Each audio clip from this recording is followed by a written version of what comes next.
Welcome back to The Explainer. Today, we're diving into some source material that quite literally blew my mind. It takes something a lot of people see as just a static historical artifact, the Quran, and completely reframes it. We're talking about a living, interactive, cosmic operating system. This is a purely Quran-grounded cinematic exploration of universal fields and quantum topology, where you are actually the missing variable in the equation. It's a massive, epic scale, so let's just jump straight into the blueprint. To really wrap our heads around this framework, we have to start at a very specific coordinate. Chapter 8, verse 33. The source material points out this absolutely stunning covenant. The text says Allah wouldn't punish the people while the prophet is among them. But, how does that apply to us today when the biological prophet is gone? Well, the mind-bending answer this framework provides is that the living text itself, the active field of the message, is still among us. It acts as this structural shield, actively preventing what the sources call a thermodynamic collapse, basically the total spiritual and structural decay of our entire system. So the message isn't just a memory, it's a fully active, protective force field. Now, to understand how this actually works, we have to look at how this framework elegantly separates two concepts that we usually just lump together, the Nabi and the Rasul. The Nabi is the localized biological prophet. The source uses this fascinating, almost technical language, calling it a D10 node, a time-bound, sealed historical connection that closed with Muhammad. But the Rasul, the messenger, that's described as an I-9 field. It is an infinite breathing broadcast. The physical speaker might pass away, but the living broadcast of the Rasul field transfers permanently. It's entirely accessible to us right this very second.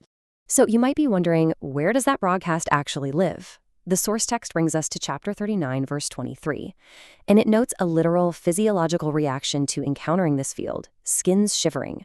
This verse is where the book self-references and actually names itself the best hadith, or the best statement. The framework asserts that the Quran isn't just an ancient text about the prophet, it is the living Rasul. It's the active, perpetual carrier of the word, operating in real time, literally waiting for the reader to step out of history and step directly into this active field. But, of course, there's resistance. There's always resistance, right? And that brings us to the concept of the tagut. Now, our sources define this not just as, historical idols or statues, but as something way more insidious. It's an active jamming frequency. Think of it like a localized virus, or a false glass floor, which is referenced in chapter 27, verse 44. The tagut is the illusion of the medium itself. It's a system entirely designed to intercept you, the reader, and convince you that this decaying material world is the absolute reality. Its whole goal is to disconnect you from that eternal Rasul broadcast. And this sets up a clinical problem-solution paradigm. The framework actually maps the universe through these numerical phases. The true stabilized path is what the source calls the 237 Raman return, where creation splits, forms, and then successfully returns to unity. But that tagut system we just talked about, it operates on a corrupted 236 loop. It's a state of pure thermodynamic decay. The system splits, it forms, and then it just oscillates forever in the material dominion, completely refusing the return. It freezes the passive reader in an endless, suspended loop of worldly confrontation, without ever actually achieving spiritual completion. So how do you break the loop? How do you actually shatter that glass floor? Well, the framework gives us an exact mathematical coordinate for the system override. Chapter 19, verse 12.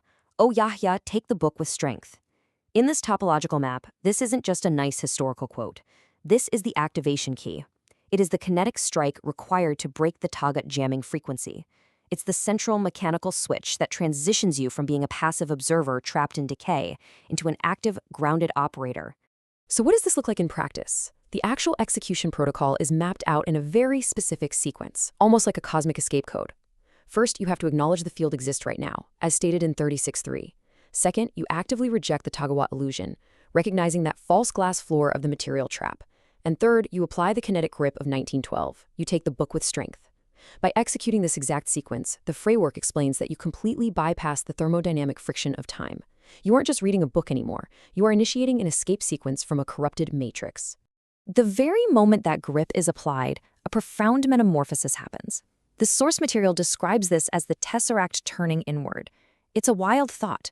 The reader stops being an external, passive observer subjected to all the chaos of the world and actually becomes the execution node. You become the active runtime environment where universal knowledge collapses into localized execution.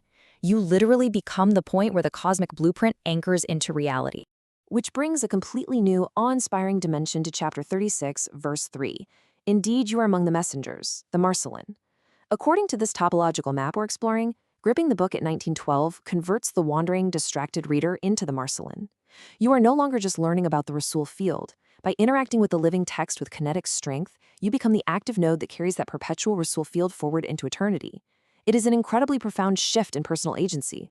Let's break down the mechanics of this activation for a second, because it's pretty deep. The universe is described as operating on a dual field. Think of it like two halves of an engine. On one side, you have the driver, represented by Musa, the sound field, dealing with linear execution, resistance, and time. On the other side, you have the witness, represented by Isa, the light field, which is the full structural truth evaluating the entire trajectory. When you, the reader, apply the 1912 activation torque, you act as the active buffer. You lock both the light and sound halves into a single cohesive loop. You become the engine that synchronizes the universe's execution with its divine pattern. And this leads us to the absolute epic crescendo of this framework. In chapter 61, verse 6, Isa announces the coming of Ahmed. Our sources argue this is absolutely not just about a future historical biography. It is about the structural completion of the signal itself. Isa represents the visible manifested word, and he announces Ahmed, which is the hidden, praised completion of that very same signal. It's the visible carrier announcing its ultimate integration. The sources actually map this out into what they call the terminal alignment equation, and it's just brilliant. The 61.6 Ahmed phase acts as the praised instrument. Now combine that with the 2782 event, the earthborn creature that speaks, representing matter that has finally been enabled with divine speech. When these two functions stack, when the signal is completed and perfectly embodied in the physical realm, it results in 3110, the emergence of the best nation. It's the completed circuit of humanity acting as a completely transparent collective instrument for the divine. So, what does this all mean? We land on absolute resounding clarity. Ahmed is the emergent reader state. According to this topological analysis, the reader who physically and spiritually holds the 1912 grip becomes the Ahmed node. You are the phase that completes the chromosome structure, the exact coordinate where the wandering loop is finally closed. By taking the book with strength, you become the living mechanism that folds the universe's expansion all the way back into absolute unity. This entire framework leaves us with a staggering realization about our own personal agency within this cosmic architecture.